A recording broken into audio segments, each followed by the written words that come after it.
Okay, pull day 1.0. The main muscle today is going to be those lats. The lats run from your lower back and insert all the way up into your shoulder and cover most of your back. So with things like the pull-up, the assisted pull-up machine.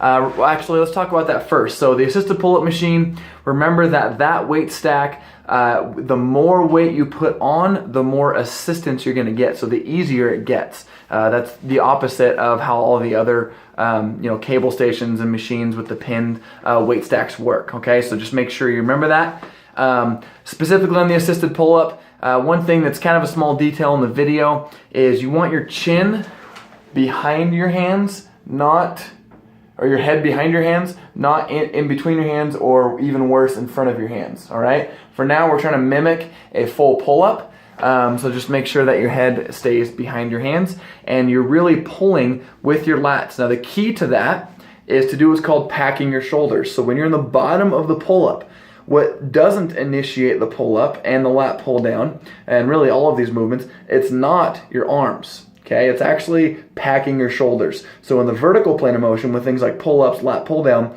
you're thinking about bringing your shoulder blades down and together first, and then pulling your elbows in. When you do that, two things happen. Number one, your shoulders are now in a more stable position to operate from. Number two, your lats are gonna get way more recruitment, all right? So again, think pack, then pull. All right, your shoulders should be down in the bottom of the movement, not up and forward. All right, so make sure you check your form on that.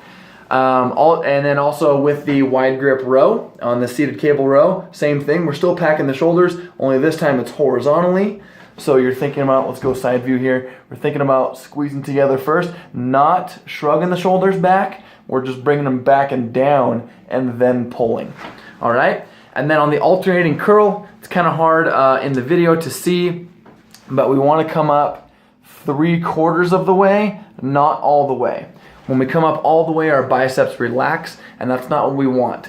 The contraction of the biceps should be peaking at the top, not relaxing at the top. All right, so there it is, pull day 1.0.